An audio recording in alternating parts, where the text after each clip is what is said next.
What's up, guys? Thanks for tuning in to The Son of Wonder. Today's topic is Zack Snyder's Justice League, so let's conversate.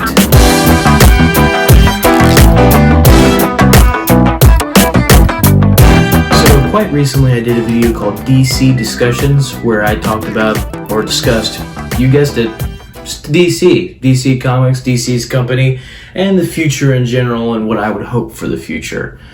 Amidst preparing for these videos and whatnot, these DC videos specifically, I quite recently got to witness for the first time and watch Zack Snyder's Justice League. Now, that was kind of a bucket list for me. I didn't watch it last year, just for different reasons that I won't get into, but all in all, I would say that it was a pretty good movie, so I will be doing a general review for you guys, talking about the film, talking about the parts I liked. Maybe here and there I will be comparing it to the Josstice League, as many people like to refer it.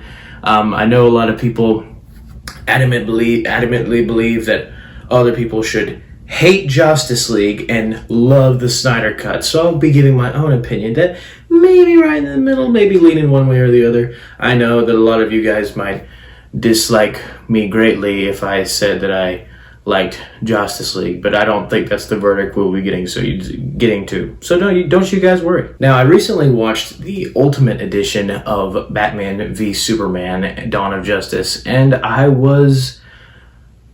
gotta say, guys, I really liked that movie. So what's funny is I watched Zack Snyder's Justice League before I watched that one, so, you know, maybe it wasn't the best order to do things, but that's how it happened, so whatever. And I really enjoyed that film, and I really enjoyed this one. And so I like the way that the Zack Snyder's Justice League, much more so than Josstice League, acknowledges that, you know, slam bang of an ending of Batman v Superman, where Superman thrusts the kryptonite. There's a word for you. Once I said carbonite when I was talking to my dad, and I kind of regretted that for the rest of my life. But anyway, he thrusts the kryptonite spear into Doomsday's chest, while Doomsday thrusts his sword into Superman's chest, and you hear the scream that wails across the world, and that scream cracks the mother boxes. And so I really enjoy that. You know, in Justice League they just mention it, but in Zack Snyder's Justice League they show it. They show Superman's death affecting the world and affecting the future and just affecting, literally, it causes the events of the film, and it shows how powerful Superman is. We'll get to that a little bit later, but it just shows, it's a really nice connection, and I really appreciate Zack Snyder putting that detail in there. And I think it's a better beginning than the one we got in Justice League. Now, I would like to I'm not sure what the word is there. Precipice, you'll have to forgive me. But I would like to whatever this by saying I did not hate Justice League. Me and my dad watched it when it first came out, not in theater, but when it first came out on digital. And we were not nearly as appalled as everybody made it sound like we would be. A lot of the jokes actually landed for us. Actually, I think most of the jokes, I would say, landed for us. And it was a good time, but it was a short time. And that was my main criticism even going into it. Now, I will say, that was back in a time when I first watched it, where I was younger then, and I didn't really have a concept of any superhero movie I watched being bad, or any Star Wars movie I watched being bad. And that was the year that 2017 was the year that The Last Jedi came out, which is also the year Justice League came out. So there's that. I rewatched it, the Justice League, a couple months ago, few months ago, numbers keep growing, something like that. And I did not like it as much as I remembered liking it. I have seen that movie quite a lot. I've seen the Snyder Cut twice at this point, since it was only last week that I first watched it. And so I've seen the Justice League cut a lot, so I had to watch Snyder a second time to get the Justice scenes out of my head, because I was so used to this scene being after this one, and this scene being after this one, and this joke being here and this joke being there, that I had to I had to get my head into the right place to say, hey, this is a completely different movie. And it really is. And so, yeah, I didn't hate Josstice League, but I do think Snyder's cut is a better film. So it's kind of funny with this movie, because as long as it is 4 hours, it really does not, for me, when I watched it, and I actually watched it both times, actually, I watched it in one sitting. Even though it's broken up into parts for you specifically not to have to do that. But I did that. I don't know what that says about my free time and how much I have, but there you go. So I watched Snyder's Justice League in a whole sitting. So we're 45 minutes in, which does feel like a lot for a movie, but I still didn't feel like a whole lot of other scenes or things were added to make it feel long. Now, it may be just the extension of the scenes, how Zack Snyder likes to draw them out, and I'm okay with that.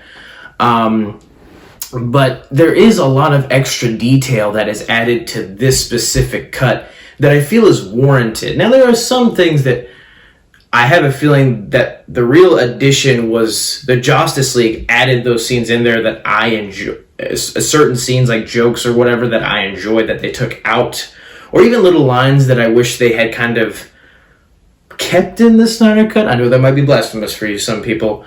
I'm not saying I liked it more than the Snyder cut. I'm just saying that there are some little things in there that I wish they may have kept for the Snyder, because I liked those moments.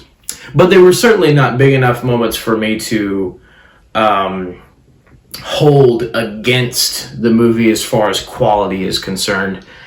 And so, yeah, just other details in the Snyder cut that are actually really very quite interesting. One scene, or sequence rather, that I think is made more interesting is because you already have established the mother box being awakened on Paradise Island or Themyscira once Superman screamed and the box cracked. You have more of an idea of where things are at when Queen Hippolyta walks in the place where they're keeping the mother box. It just already, it sets that scene up later better than, because at Justice League you just literally walk in, hey, there's a mother box. It's a lot better when it's set up like that. Also in this movie they explain the mother boxes a way better than they did in Justice League. In this movie they give a very good analogy by saying, if a match can set fire to a house and turn the particles of the house into smoke, then the mother box can turn the particles of the smoke back into the house. And so it's a very good analogy that really explains what the mother boxes can do, and very good writing. And there's a lot of stuff like that in this movie where it's just pieces of good writing, good explanations, and things that just make sense. So as far as characters go, there are some characters that feel like they have more story to them and have more detail because they do. They have more story to them and more detail added to their stories. And then there are other characters, though, that even though it's a 4-hour movie, kind of feel like they've had a little bit of story taken away from the previous cut of the film. Now, I'll start with the ones that feel like they were taken away. One of the things that I was surprised at that was changed, which is kind of an important plot point in the Josstice League, is, I really shouldn't be surprised that they changed this, but they did, is in Josstice League, there was a plot point where Wonder Woman had major reservations about bringing Superman back to life with the mother box. She argued that it would be the same thing like Luthor bringing Zod back as Doomsday. She just didn't feel good about it. She thought it was a bad idea.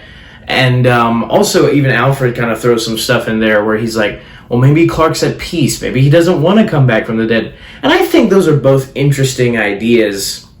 That, what if they did have reservations, and what if it wasn't just as simple as, okay, Superman, we can bring Superman back. Awesome. But they completely remove that plot point in the Snyder Cut, which I did like, because it did get, it is like a crux in the first movie where it's like you want everybody to be on the same page, but they're kind of bickering with each other. And the Snyder Cut's a lot more fluid, they are on the same page, which I think I prefer. But the thing is, in the Josstice League cut, that plot point brings out some of Wonder Woman's arc in the story, where she still feels isolated inside herself because of what happened to Steve Trevor in her own movie. In both cuts of the film, she has that moment where she says, the truth is I'm still working on it, meaning that she's still working on putting herself out there to people. But she does kind of have an arc in the Josstice League. It's very small, but it's kind of the idea that, hey, I can lead. Hey, I might be able to lead the team, or I might be able to just be a hero to everyone instead of just kind of hiding in the shadows and stuff, which is kind of a point that Batman tries to hammer home to her, which is kind of funny because all he does is hide in the shadows. But it's just with taking the plot point out about her having reservations, it also took away her kind of character arc in the movie, and she really doesn't have one, which, may be a gripe, but when you have a movie focusing on like a bunch of different characters, and even 4 hours can be enough of a time constraint to where somebody can get sidelined just a little bit. Also, there's a difference in Batman's character arc between the films. In the Josstice League, he was a lot less sure of himself. He knew there was attack coming. He knew they needed to get the mother boxes, and when the idea of Superman being brought back, he jumped at the chance and he was trying to convince everybody, but Wonder Woman and Aquaman kind of had reservations about it. But there's an interesting conversation he has with Alfred later on about whether they should bring him back or not. And I think, again, like I said before, that is an interesting detail. That is an interesting idea. But in the Snyder Cut, he's a lot more sure of himself. In the Snyder Cut, he made a promise to Superman in death that he would not divide the super people or the people with special abilities, like he said, the way he divided him and Superman in life when Superman was alive. And I like the Snyder version better because it feels more Batman. I have very strong opinions about Batman. For me, the definitive Batman is Batman from the animated series, voiced by Kevin Conroy, taking on Joker, voiced by Mark Hamill. That is the definitive Batman. That is probably the definitive Batman universe, and just the best show ever. So I have very strong opinions about who Batman should be and what Batman should do, largely based on animated series. But this Batman in Snyder Cut and the DCU in general is a different Batman than animated series, and he's not a perfect Batman, which I think adds to his character in the series. I'll get to that more in the Batman v Superman stuff, where he's more of a central character. Right now I want to focus more on the Justice League as a whole and their individual characters, but I do like that Batman's more sure of himself in this movie and more confident in his abilities. Moving on to the characters who had more of a character arc and more story to tell, obviously the main one is Cyborg. There were certain moments when I was watching it that I was like, it almost felt like a Cyborg movie. Like they added so much story to his arc by itself, which was good, but there were certain moments where it was like, I wonder if they could have just cut out a little bit here and there to focus on the other characters a bit more and even it out. But there is a lot of Cyborg stuff here, but I do deeply enjoy a lot of the stuff they added, mainly his relationship with his father and how that's changed from the original Justice League. The arc in Justice League is essentially like, yes, they're both, Cyborg is mad at his father, for similar reasons he's mad in Snyder Cut. But over the course of the movie, after saving him, they kind of become back father and son. There's really not a lot going on in the Justice League.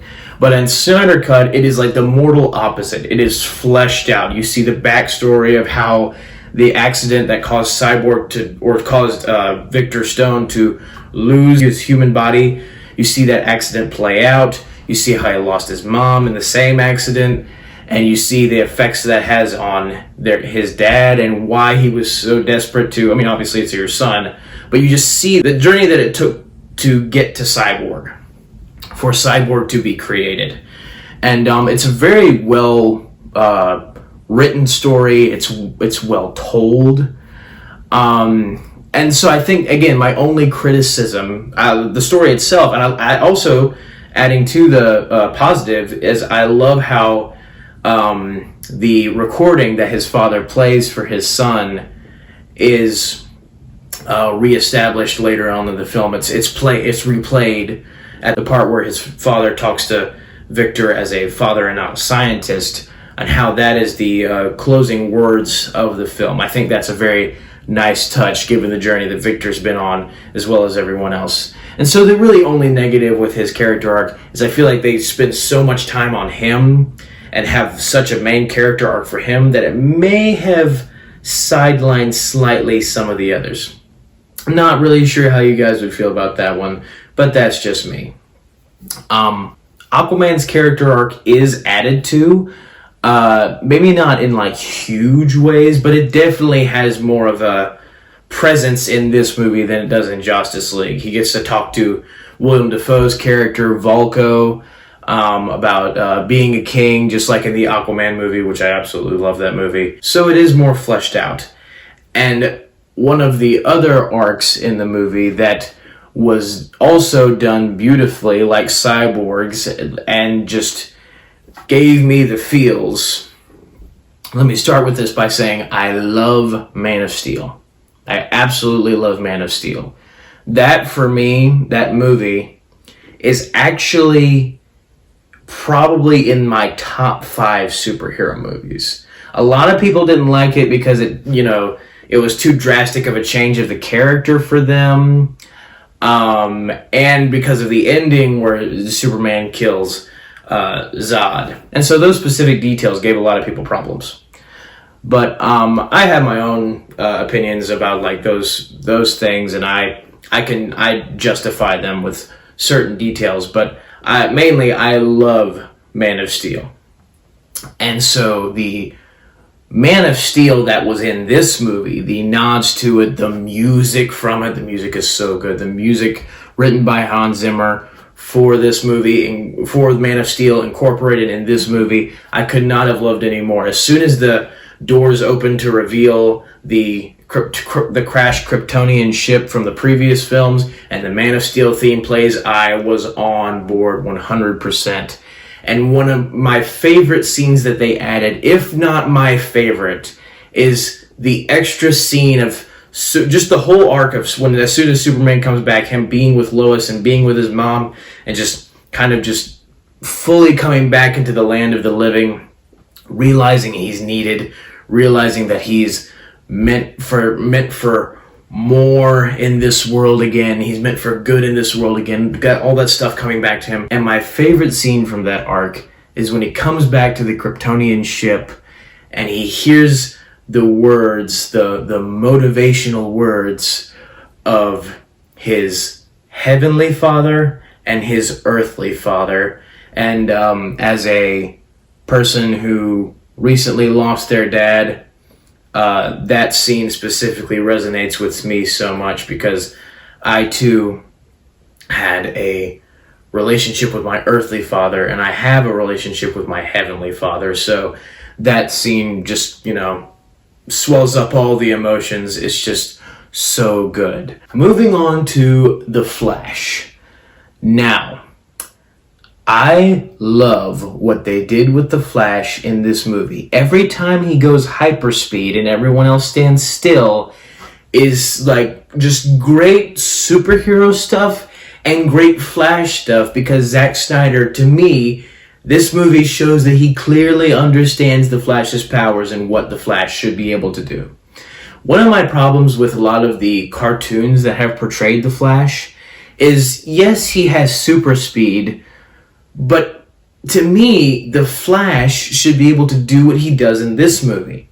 He should be able to practically teleport. Like, it's not like super speed where you can see the person running in real time and not really a whole lot slowing down. They just can run really fast. That's like an Olympian. But this Flash practically just teleports with lightning everywhere he goes. I love the scene, the new scene that debuts him in this movie where he's applying for the dog walking job or whatever, and he saves who is his girlfriend, and I want to say wife in the comics, Iris West. He saves that girl from a car wreck. And just when time slows, one of my favorite details is how when he starts to run, his shoes burn off. That's genius. And when he touches the glass, it like bends and follows his finger until it shatters. I'm like, those should be the powers of the Flash. The other phenomenal scene, honestly, it really just gets better as the movie goes along with the Flash, because he starts out with that phenomenal opening scene, what he can do, and then it goes to the second major scene he has where he literally, the rocks are about to fall on the people that they're rescuing from Steppenwolf, and he just freezes time, and you just see bits of him putting one rock away and one rock away and one rock away. It just is so good because you see how powerful he is. And of course, the big one is when but this scene gets me. I mean, this scene should go down in like some of the best superhero moments, period, in any movie, and really in any comic or movie or show. It's just amazing because once the mother boxes unite and explode, and you think that everyone has died, and you don't know what to expect anymore because it's like, oh wait, that can't happen. That's not how the movie's supposed to end. Flash just does this and freezes time, and then backwards is it. Backwards is not a word, but I invented it, so there. But he backwards is it, and he runs, and he literally runs so fast that time is reversed. I love this scene, and I love this moment. And what's interesting is that idea is not entirely new of somebody going so fast that they can bring back time. I believe a lot of you will remember that same bit of ending for a movie in the Christopher Reeve 1978 Superman, when Christopher Reeves is Superman after Lois has just, spoiler alert for Christopher Reeve Superman, be warned, after Lois, it's been out for like 100 years now though, so you probably have seen it. After Lois has just died and Superman is upset, so he spins the earth. Now I don't know exactly the science behind this is a little weird, but he spins the earth counter to how it should be rotating, and that brings time backwards. It makes time go backwards instead of forwards, and makes time to go before Lois died so he can make sure she's okay. And this scene reminds me of that in the general premise, is going so fast that time not only stands still, but then reverses. But seeing the Flash do it just exemplifies him as the greatest speedster of comics. It is amazing. Also, we're on a character rant here, so let's go to our villain of the movie, Steppenwolf. Now, I did not hate Steppenwolf in Josstice League as much as everybody else did. I will say, he definitely was creepy, and not in the right way. Like, a lot of villains, like Heath Ledger's Joker in The Dark Knight, are good creepy. They, like, make you feel uncomfortable in the way that they should, like, because they're just an unsettling person and they're crazy. But Steppenwolf is kind of just, like, weird creepy. Like Michelle Pfeiffer in Batman Returns being brought back to life by cats. Okay. But anyway, Steppenwolf in the Josstice League really wouldn't shut up about his mother or something. He was like, Mother, they will all love me because I have a mother. And he was like worshipping the boxes, and he was like bowing down. It was very weird and very unsettling. But him in a general sense as a bad guy I didn't think was terrible. Because, you know, I mean, even though he was, everybody says he was like the most generic bad guy because he was like saying the most generic bad guy things and whatnot. I liked the confidence that version of the Steppenwolf had. I liked the fact that he was a lot more like arrogant and kind of snarky in some ways. But the Snyder Steppenwolf, one, he like looks a lot cooler. Like his armor, the way it like the metal things will spike sometimes and move. Just the way they designed all the Apocalypse stuff in general with him and Darkseid and all everything else is just so cool. But his armor specifically is great, and just the design in general is just really like intimidating and menacing.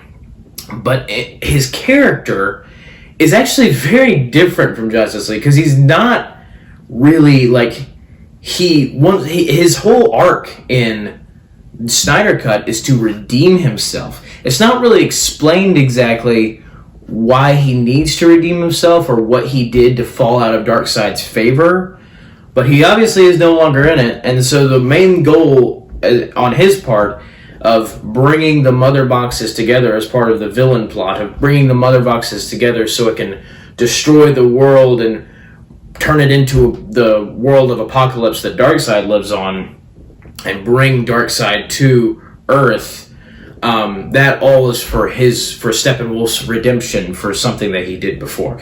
And as a fan of when people do DC lore, DC Comics lore right, as a fan of the DC Comics in general and just the world of DC, I appreciate it when they hold to that world.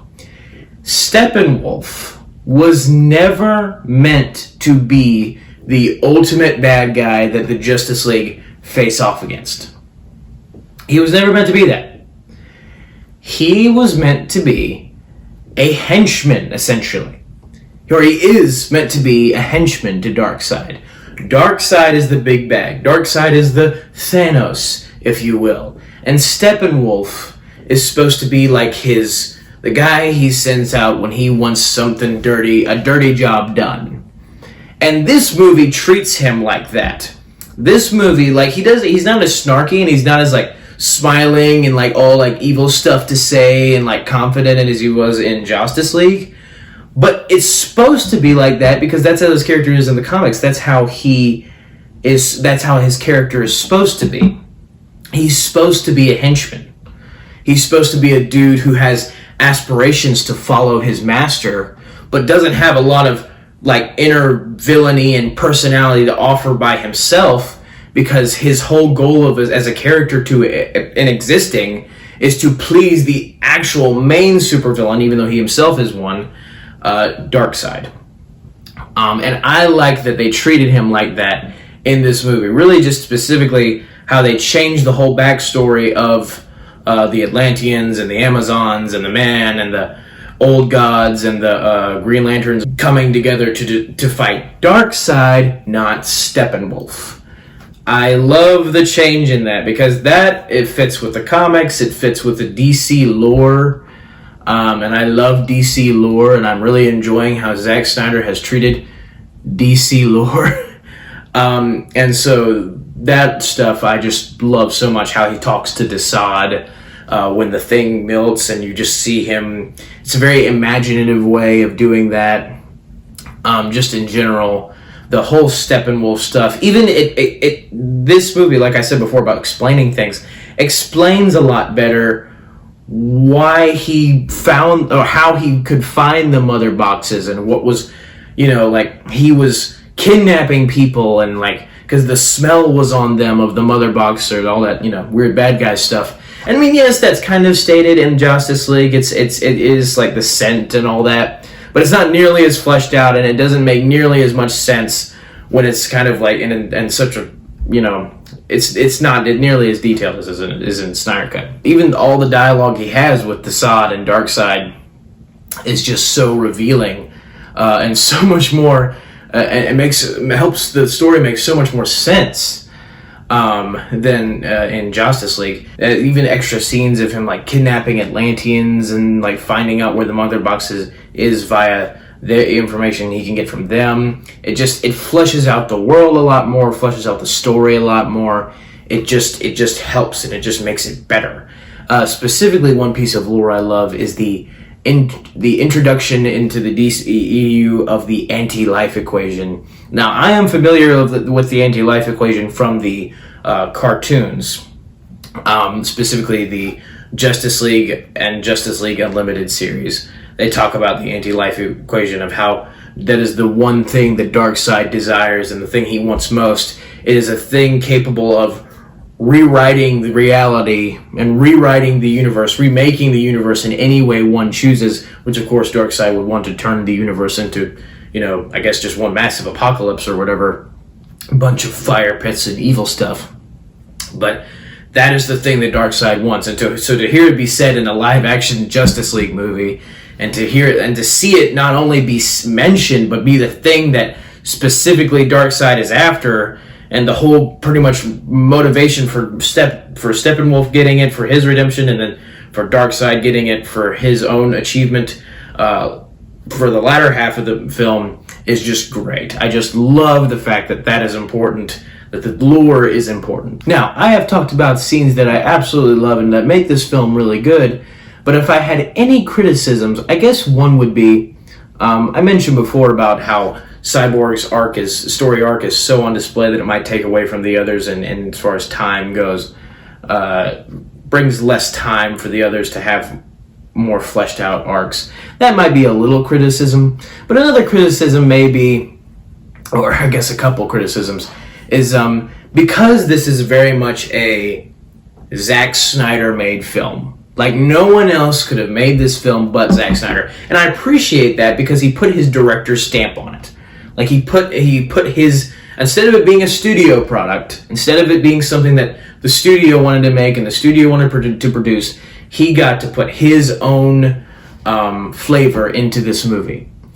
Now, it is a flavor that is a very interesting flavor in some aspects. He treats the DC characters great. He knows how they work. He knows their lore. He knows what to do with them. And all that stuff is awesome. It's just little things here and there of, like, some of his song choices for the movie specifically are kind of odd. Even though I love the first Flash scene, like where the shoes burn off and all that, I'm not really sure if he was trying to go for a comedy mood, or like maybe it was, but I guess it is meant to be like serious in the song and then like comedic kind of when he's giving the hot dog to the dogs or whatever. It's just an interesting song to play during that scene. Also, the song that they play in when Aquaman is coming out of the bar and drinking the beer, and as the water's blowing on him and whatnot, it's amazing how much of a shift that song is, and I'm not even sure what song it is, from Icky Thump by Jack White in Josstice League. It is amazing the different tones that it's amazing what music does. How the difference in music can change the tone of a whole scene. And I will admit that the song in the Snyder Cut that was played during the Aquaman scene played a lot better the second time watching it. The first time it just came as a complete surprise, because I actually love that scene in Josstice League when it comes out to Icky Thump, because he just, he's this awesome, manly dude with like his hair blowing back and just like drinking the beer and like the water flowing on him and stuff. And then you just hear Jack White saying, I hear it. It's just like really awesome stuff. And then in Snyder Cut, it's kind of this talking about kingdoms, and I don't know. It's deep. It's supposed to be deep. Zack Snyder's a deep person. But it's supposed to be deep. So I can definitely respect both. I probably prefer the Icky Thump version. But again, these are criticisms that do not hurt the quality, overall quality of the movie.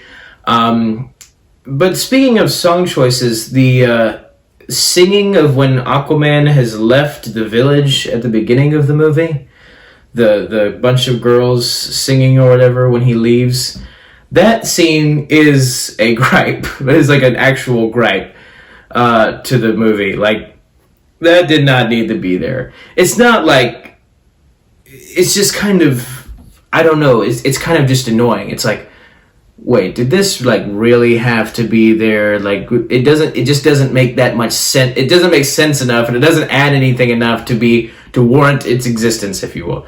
So it's not, again, it's like a 2-second scene in a 4-hour movie, so it's not like it's going to hurt the movie in any way. But it's just weird. My next criticism is more universal for the film, and that is because in Josstice League they were concerned about they were so concerned about giving it more lighter tone, so they had all the characters making jokes the whole time and whatever. And like I said, a lot of the jokes landed for me. A lot of the jokes I did laugh at. They take a lot of those jokes out in Snyder Cut, which isn't necessarily a bad thing, but in doing so, the personality of each character is not nearly as on display in Snyder Cut than it is in Josstice League. Just even a few yahoos or whatever taken away from Aquaman. Just a few jokes and a few lines of dialogue taken away, or I assume that they were added in Josstice League, and the Snyder Cut was the original idea of what they were wanting to do. But again, it's just, I kind of wish that they did leave a few of the jokes in there to exemplify more so the personality. Like, each character definitely has a personality in the movie. I'm not saying that they don't. It's just the personality is not on as display as maybe I would like it to be. Now, that could be because of the fact that I have seen, well, in general, I'm also an MCU fan. I'm a Marvel fan just as much as I'm a DC fan. I'm a DC fan just as much as I'm a Marvel fan. And so there are a lot more MCU and Marvel movies than there are DC movies. And in Marvel movies, they're always cracking jokes. They always know how to have the charisma and the chemistry and stuff. And DC's always more concerned about being deeper and more just like character driven. Both have their merits and both are great. It's just maybe I don't know if it's because I'm MCU desensitized or whatever, but I kind of wish the personality was shown off a little bit more. That may be my other criticism. So moving on to the climax, to the big final fight of the film, and what I really enjoy about this climax is that I feel like the Batmobile stuff that they do in this one is a lot more engaging and a lot cooler than the stuff that they do in the Josstice League, to where Batman is just kind of drawing the parademons away from the Justice League just because he's Batman. Like, he doesn't have to try. It's just the parademons that just, like, Steppenwolf knows that anyone who attacks is a threat, so he just sends the parademons after Batman. So the whole time Batman is like driving away and trying to avoid parademons. The parademons coming on to destroy him, while at the same time drawing them away from the rest of the league. So I'm going to talk about a little bit about the Return of Superman, and then we'll move on to the climax of the film. Now, in the Return of Superman, it's not a ton different than in Josstice League, but the stuff that they do add and some of the stuff that they take away is really good. So in this one, since in the story arc for Snyder Cut, Wonder Woman doesn't have any reservations. They're all, except I guess Aquaman, pretty sure that this is what they're supposed to do, that they're supposed to bring Superman back. But once Cyborg plugs into the machine and the countdown gets to 1 right before the mother box is about to activate to bring Superman back to life and Flash is about to touch it, Cyborg sees the vision of the future, the nightmare future. And when I first watched this, I was genuinely like, oh wait, did the mother box like blow up? Are we already getting to the nightmare scene? Like, what is going on? And I didn't realize it was a vision at first until it went back, obviously, to when Cyborg regained his composure. But even like little stuff like that gives a different perspective on the scene as a whole, and makes the stakes a lot higher because he doesn't know anymore. He's like, is this the right thing to do? I don't know. So again, it's amazing how just little details and little scenes can just change the whole scene, or change the whole sequence, or change the whole vibe of whatever they're trying to convey. And so you move on to Superman coming back. Again, not a lot of different stuff here.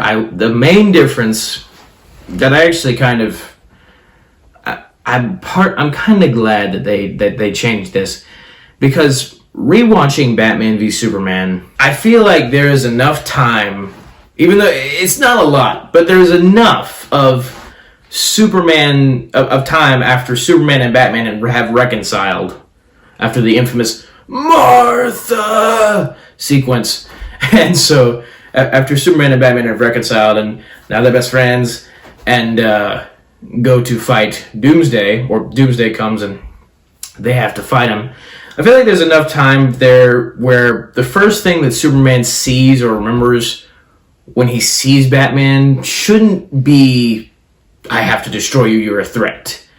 I mean, maybe. And they emphasize that and kind of overemphasize that in Josstice League, to where he flat out goes to him, picks him up, and he's like, you won't let me live and you won't let me die. Tell me, do you bleed? Repeating the line that Batman said. And that scene was kind of, at first, when I originally watched the Josstice League, I kind of liked the callback there, but over time it was kind of like, would Superman really say that? I'm not sure. That's kind of weird. And Snyder Cut, even though it is kind of shown a little bit that Superman does feel something more when he sees Batman, like, oh man, this guy is kind of he's a threat. It's definitely not on the nose like it was in Josstice League. It's much more like he doesn't like say anything this time to make it more personal. He just kind of goes to him and laser blasts him, and Batman uses the gauntlet that Alfred created, which I love that little detail, where it can absorb energy better. I like that better than I like the picking up Do You Blade, because it again, I feel like there's enough time there to where it shouldn't be they shouldn't be that much like enemies still to him. Like, it shouldn't be that on the nose. And then Lois Lane show up, a little bit different circumstances, just because she go in the Snyder Cut, she just goes to the monument to Superman every day. In the Josstice League, it's because Batman had a contingency. I like both. I think both have, like I've said many times, I think both have merit. I think that the idea of Batman being smart enough to say, hey, if this goes south, Lois Lane is probably the thing that gets him out of it, and already having that planned is really cool. But I also kind of like the idea of, like, it's a nice sentiment to say that Lois just goes to the monument every day, and because since the Kryptonian ship was near the monument, that's how she sees him. It's probably better for her character and her arc that in the Snyder Cut. But again, I like both. It shows the smartness of Batman and then a better arc for her. So I think both have value. Also, a little detail about Superman to add in there before we move on to the finale is I really enjoy rewatching Batman v Superman. There is a theme in that movie about how Superman is slowly losing faith in humanity, it seems. Like, the more that people are not trusting him, the more that people are afraid of him, and the more violence that is caused by Luthor and the eventual happening of Luthor pitting Batman and Superman together or otherwise Martha dies. All the ordeals of Batman v Superman kind of just depress Clark and depress Kal-El and put him in this place where he's just he's lost hope and faith in the world. And even after that imaginary pep talk he has from his dad in the mountains, even when he comes back and all the Luthor stuff happens again, he's just like, man, no one stays good in this world. And so he the payoff of that arc, where like he can find redemption and he can find, life back into him, like literally, is more in the Snyder Cut than it ever really is in the Batman v Superman movie. The only thing that really redeems his idea of people in a meaningful way, and just in general redeems his outlook, is when he kind of just looks at Lois and says, hey, you are my world. And that's kind of the happiness he finds before he dies. But other than that, you really don't see a moment where he has his faith. He can put his faith back in humanity. And there are moments like where Josstice League, even though I like the beginning of that, I'm actually kind of like the beginning of where, just kind of the little kids coming up to Superman in the video where he's talking about how, like, what are his favorite things about Earth and whatnot. I think it's a nice sentiment, but I feel like starting that movie off like that was kind of weird because of how Batman v Superman ended, with him never really coming to terms with the fact that yes, there is still good in the world. And so the Snyder Cut, without being on the nose, since he had died, had the life taken out of him, and is brought back in this world, I think that the payoff of that is when he gets his family, but for his mom and his, I guess Lois is his future wife, I guess, or wife or whatever. And then when he goes back to the ship, I think the payoff is in the fact that he realizes that he's needed. He realizes that the Justice League brought him back for a reason, and he feels because he has come back from the dead, literally, and because he has been revitalized, and that he's gotten a fresh second chance on life. Like he literally says, like, this is my second chance. And just to hear the voices of his earthly father and his heavenly father, like I said before, encouraging him to move forward, and like just like when Kevin Costner, the voice of Jonathan Kent, says, "It's time, son, fly," and then just flies up and absorbs the rays of the sun. It's his redemption, and it's his pay, and that's the payoff to the story arc set up in Batman v Superman. And I think it's awesome how Zack Snyder was able to fulfill the goals that he had set out to accomplish in his previous movies in this one. And at certain points, when Justice League came out, that nobody thought that was ever going to happen. I just think it's great how his dreams were able to come true in this movie. And I hope that trend continues later, as I mentioned in the DC Discussions video. But yeah, I love the payoff of that. I love the story arc, and I really enjoy how they treated Superman in this movie. Moving on to the finale of the film, the climax. There's a lot of stuff to love in this finale. I mean, one of the things that I actually really enjoy is watching Batman in the Batmobile just be able to like he's trying to draw the parademons away, just like he did in Josstice League. But in this time, it's more that like the reason that he's drawing the parademons away is not because he's sending out the sound of the policeman sirens that are attracting the bugs to him. No. It's just because of the simple fact that he's Batman. I mean, like, when you're Batman, villains should be scared. And the moment that Batman tries to crash the javelin into the dome, Steppenwolf probably doesn't really know who Batman is. I mean, he saw him, but he probably doesn't have an idea of, like, oh, that's Batman specifically, I should fight him. But still, it's like he sends the parademons after him. And they are coming after him, and he is having to maneuver the Batmobile and, like, draw them away while the League can, come in for the counterattack and whatnot. And it's just that scene, I think, plays better just because you feel more like, okay, this is just Batman getting to be Batman. This is just like him taking on the world and just like making the sacrifice play. Like, I will put myself out there. And I love the moment where he has the team land on the ground, and he says to them as he's about to fly off, he's like, "That's why I brought you guys together. Don't worry what happens to me. Like, this is why I brought you guys together, so you can save the world." I'm like, that is a really cool, again, that's a really cool payoff to just the whole arc of him in the movie, is trying to bring the team together to honor Superman. So everything just comes together in the end, which is really nice. I will say the actual Batman action of, like, when he's, the Batmobile stuff is awesome. But when he's not in the Batmobile, there's not a lot of actual, like, he definitely swings on the grappling hook and whatnot. I guess what I'm trying to say is I wish there was more like Batman v Superman warehouse fight, where he's like warehouse fighting the parademons. Like, I love the moment where he roundhouse kicks one of the parademons. Like, I wish we had more of that instead of him kind of just shooting them with a laser gun. Now, specifically when it comes to the Batman no-kill rule, one, this Batman does kill, and two, parademons don't count. And the laser gun thing, it's like that. I'll get to the Batman gun kill stuff in Batman v Superman. There is stuff to talk about there, but Anyway, just so I wish there was more like Batman kick butt and the ways that Batman kicks butt action in this movie.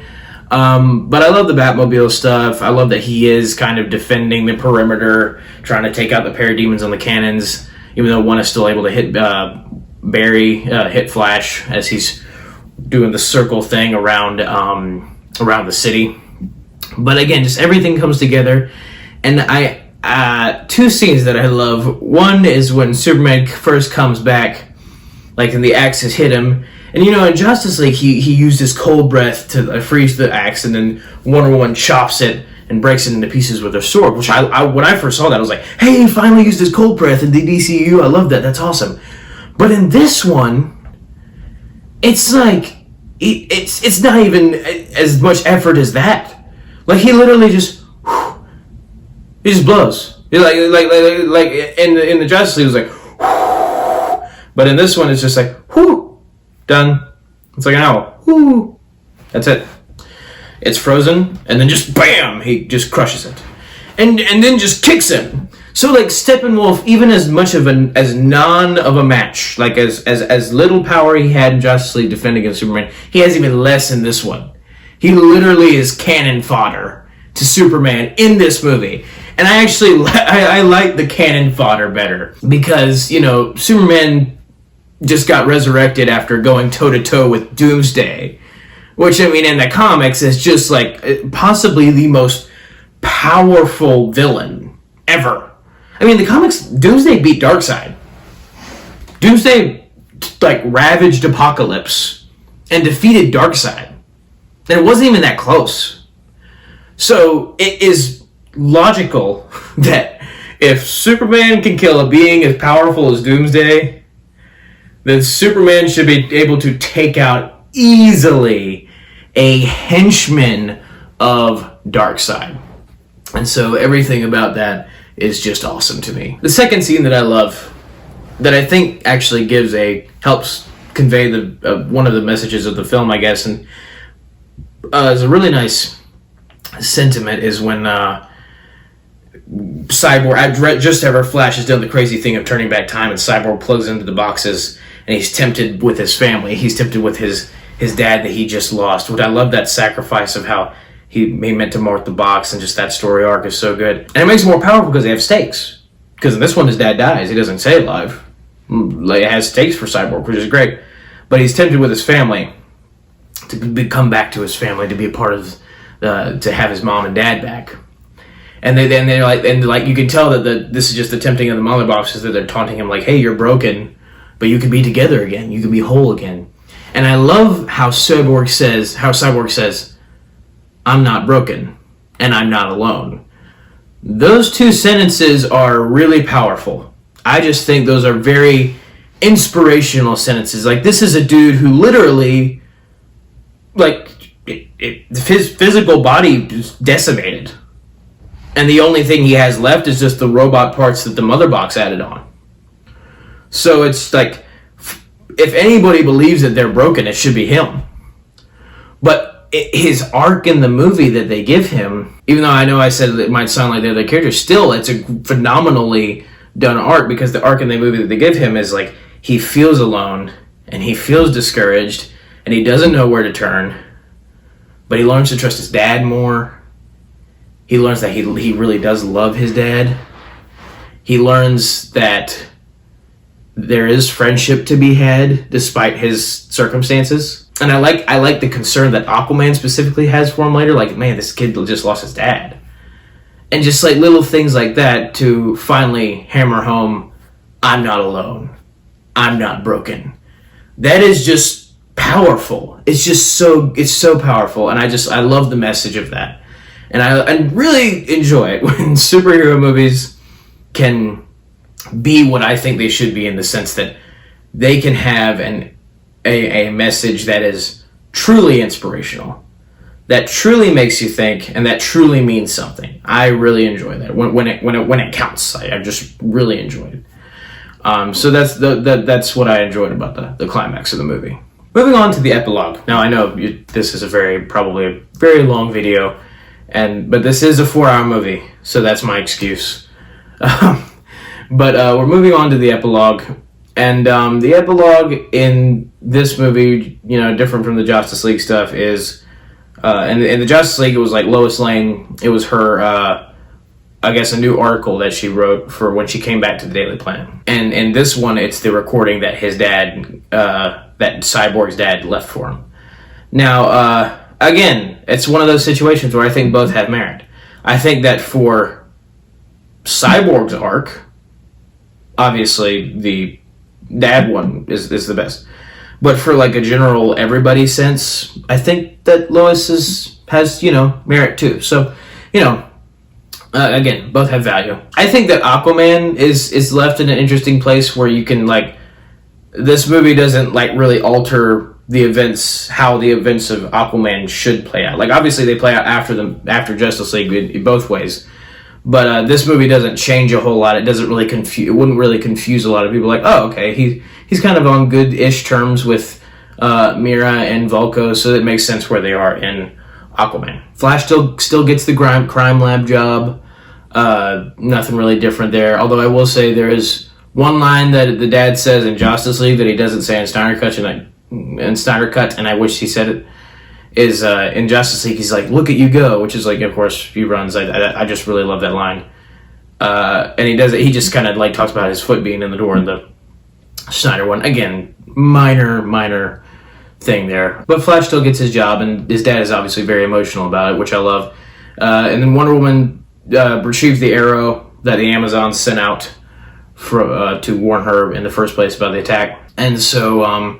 Yeah, a lot of the characters, most of the characters are left in the same place. There's still that hint to the Hall of Justice when when Bruce and Alfred and Wonder Woman walk into Wayne Manor, and he's like, 6 chairs will be right there. And so there's still all the same hints. There's still all the same foreshadowings, except one that is altered. And what in Justice League was a post-credit scene, but this one's just part of the epilogue, where, you know, it's discovered that Lex Luthor escaped Arkham Asylum. Like, it was established that Batman said he would send Luthor to Arkham Asylum in Batman v Superman, and he's escaped Arkham at this point in Snyder Cut and in Justice League. The scenes play out pretty much the same way, little stuff added here and there. Deathstroke arrives at Lex Luthor's boat after Lex Luthor has escaped, and in Justice League, Deathstroke was there because Lex Luthor wanted him as a part of a supervillain league that Lex Luthor wanted to form. In the Snyder Cut, Lex Luthor reveals the identity of Batman as Bruce Wayne to Deathstroke, who has a vendetta against him. And I think it's, again, one of the situations where I like both. The Snyder Cut specifically alludes for more for the Ben Affleck Batman solo movie that was planned, which I would have loved to have seen. I so want that to happen because I think it still can, based on some of the stuff I'm seeing in Warner Brothers and stuff, like I talked about in my DC discussions. That stuff alludes to the Batman solo movie. The stuff in Justice League alluded essentially to a Legion of Doom, which I would thoroughly enjoy. No one of all the different things that superhero movies have done from the comics and translated them live action, a lot of them so well, some not so well.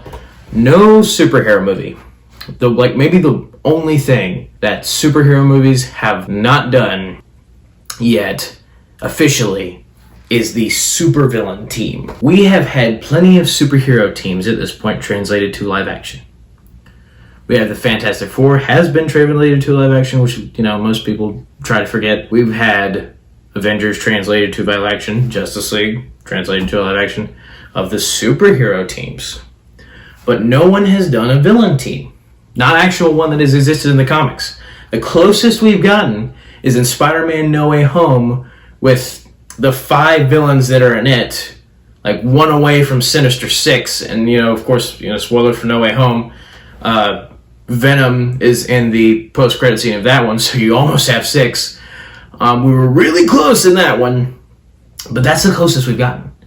We've never gotten an official supervillain team, and I honestly would love it for the first one to be the Legion of Doom. I absolutely love the idea of the Legion of Doom, how, you know, there's this team of supervillains in the DC world, specifically, you know, just they're all evil and they're all world conquerors, or attempting to be world conquerors. They've had some members in the past in the comics, like the original members, you know, Luthor was a part of it. I have my own ideas for what the Legion of Doom could be. So I really like that idea, but because the Snyder Cut idea also enforces the prospect of there being a Ben Affleck Batman solo movie, again, I love both, but I probably prefer Snyder Cut because I really want that Ben Affleck Batman solo movie. And I still think that the Legion of Doom could happen in some form. Alright, so moving on from those pieces of the epilogue. The next piece is the infamous, or the famous, I don't know how people's general opinions of it, but the main nightmare scene in this movie, which turns out to be a dream that Bruce is having. Which I think is actually really good that that's a dream. Like, if that stuff actually happened, if the movie ended to where, like, that's the story point you leave off at, that would have been really weird. But thank goodness it was a dream. But in this dream, though, like, I know, like, some of my friends have had problems with it. Like, they think some of the people I've talked to, they say, like, that kind of ruined the whole movie for me. It's just that, like, how that scene. I actually don't get that. Because this scene is a very interesting idea. Now, the whole idea of Superman becoming evil, I don't know how I've ever felt about, because it's like, it's something that I'm fine with it happening in another universe, but when you're talking about if like this is supposed to be the main DC universe and Superman goes bad, I just don't know. But if anything was going to do it, it'd be the death of Lois Lane, which is obviously what happens. I had hoped that they would answer all the questions placed in Batman v Superman about the nightmare scene in this movie, but they really don't. They add a little bit more information. Joker says Batman, like, let her die, and then Superman and Batman v Superman said, you took her from me. But we really still don't know the actual details of what happened. Snyder Cut reveals that in the nightmare world that Bruce keeps dreaming about, the Snyder Cut reveals that Darkseid did come to Earth and did ravage the planet, and we learn that officially that Darkseid and Superman are teamed up. Like, they're ruling the world together with, like, soldiers that Superman has and then the parademons of Darkseid. And so you do also Easter egg in the nightmare scene that Cyborg sees early in the movie. I'm pretty sure Kilowog, the Green Lantern Kilowog from the comics, is in the midst of the carnage. Like, he's destroyed amidst the carnage of that, of when Superman's flying over. I assume the Hall of Justice, the rock that says Josstice League. That's a fun little detail. But yeah, in the main nightmare scene, not all the details are answered. And I do wonder if that was not on purpose. One, because, or it could be just because the movie's already 4 hours and they didn't want to spend extra time talking about plot points that might not have even happened. I do hope that these will be answered in a Justice League 2, if we ever get one. I would love that. But the main stuff that happens in this scene is, you know, Batman's talking to Mira, who clearly Aquaman has died in the nightmare scene, and so has Wonder Woman. Flash, Cyborg, and Batman seem to be the last surviving members of the Justice League. Well, I mean, I guess and Superman, even though he's evil now. But the last good guy surviving members. And so, along with Mira and Deathstroke and the Joker. Now, I never did see Suicide Squad. And just the general pictures that I've seen, different things of Jared Leto Joker, I'm not a fan of. I don't think that is the right idea for the Joker. I just don't like it. The way they do him in this one, though, I still have to be honest that I'm not a fan of the way Jared Leto acts as the Joker. Like, some of his... It's too weird and less creepy. Some of it is just a little too odd. Like, at some moments, he looks like he's kind of trying to impersonate Heath Ledger a little bit in some of the stuff he says, and then in other moments, it's kind of just him being weird. It's kind of odd. But it still plays well enough. If you can get past the weirdness of it, it plays really well, actually. It's more the way that the scene was written, how, like, the conversation that Batman and Joker have. Like, Mira brings up the fact that she's like, oh, well, Batman, who have you loved and what have you lost? Like, when Batman is trying to convince her to not take revenge on Superman for apparently destroying Aquaman. And Joker's like, oh, he's lost a lot. He's lost a a mother and a father and then an adopted son. And I am a huge fan of the death in the family arc in the comics, as well as the combined with the Red Hood story. So anytime anyone ever brings that up, I always get excited. I like even the Easter egg in like Batman v Superman. I love that Easter egg so much, where he has the bat suit in one part of the Batcave, and then he sees the Robin suit and it says "ha ha ha, the joke's on you, Batman." And it's just like your mind just goes crazy. It's like, what happened in this world? It's like, is it the same as in Death in the Family? Like, what happened? And like my favorite line that said just evokes so much emotion if you know the story in this scene is when Joker says, and then he's like talking about the card that he's giving Batman. He's like, or you can tear it in half and then we can stop and talk about why you sent a boy wonder to do a man's job. Just, I'm like, oh my gosh, you just revealed a ton of story layers that I want to see what happened. Like, just the way Joker treats Batman the whole time and the stuff he says are such Joker things to say to Batman, and just like the dynamic, I can tell that Zack Snyder understands their dynamic, at least to some extent, the way their conversation. I also love the line where Joker's like, I often wonder how many timelines you destroy, because frankly, I don't think you have the necessary parts, if you will, to die yourself. Just little lines that are such Joker things to say, such Joker things to taunt Batman with. Now Batman's response is like, I will kill you, because Harley, that all stuff is, that's why I'm glad it's a dream sense, because I wouldn't like for Batman to get to that point in his life where he's like, I will slowly destroy someone. But so that's why I'm glad it's a dream. But still, the whole idea of Joker being needed for something, but then like the ugly history coming up is just so good and so juicy, and I want more of it. And so then we finally get to the scene where Martian Manhunter, baby, comes down after Bruce realizes it's a dream, comes down and starts talking to Bruce about the future, about Darkseid coming back, and that, you know, he'll be there, Martian will be there when Batman needs him, and like how Batman's mother and father will be proud of him, which I really like that Martian thought to bring that up. But speaking of this scene, I didn't mention the scene earlier in the movie where Martha comes in to talk to Lois Lane, and then she, like, after the conversation, she comes out, and I would, at first time I watched it, I was fully convinced that was Martha. I had no reason to be. Until her eyes started glowing red, and then the cape started falling down, and then I realized it was Martian Manhunter. My jaw dropped, and my mind exploded. Now, I knew he was in the movie, because I had seen a picture of him on YouTube in relation to the Snyder Cut, and I had seen him in the casting list. I had seen that it was the General.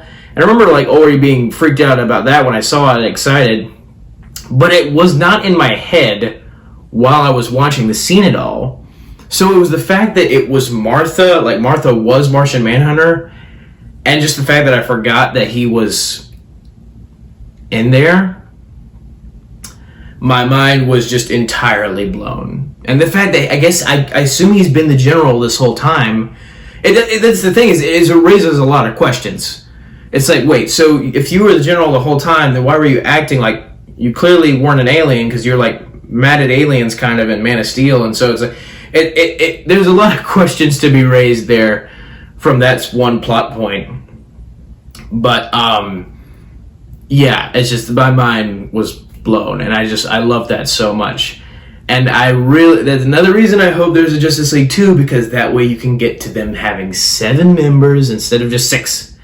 And Martian Manhunter, the 7th member. Like I said before, I watched the Justice League and Justice League Unlimited animated series, so I am well aware of Martian Manhunter and what he can do and how awesome he is. And so I love the fact that he is in the DCEU in this movie, and I want to see more of him. But then the movie ends on a hopeful note with, like I said before, Martian Manhunter saying that he'd be there when they needed him, because he knew that Darkseid was going to come anyway to ravage the planet once again, like you saw in Apocalypse when Steppenwolf died, and Darkseid's like, I'll do it myself, just like Thanos.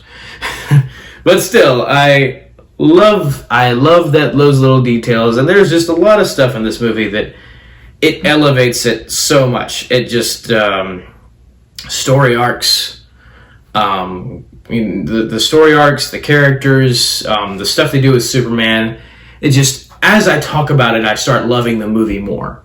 And that's what you want from a movie, especially superhero movies. A movie that the more you think about it, the more you're like, man, there's a lot of good stuff in this movie. There's a lot of good ideas. So I give this one a thumbs up. Let me know what you guys think about it down in the comics. Click the bell to let yourselves know when I post a new video. Don't forget to hit the subscribe button. Thank you guys for watching The Son of Wonder, and I will catch you on the flip-flop. May the Lord be with you. Goodbye. Forever. But not really.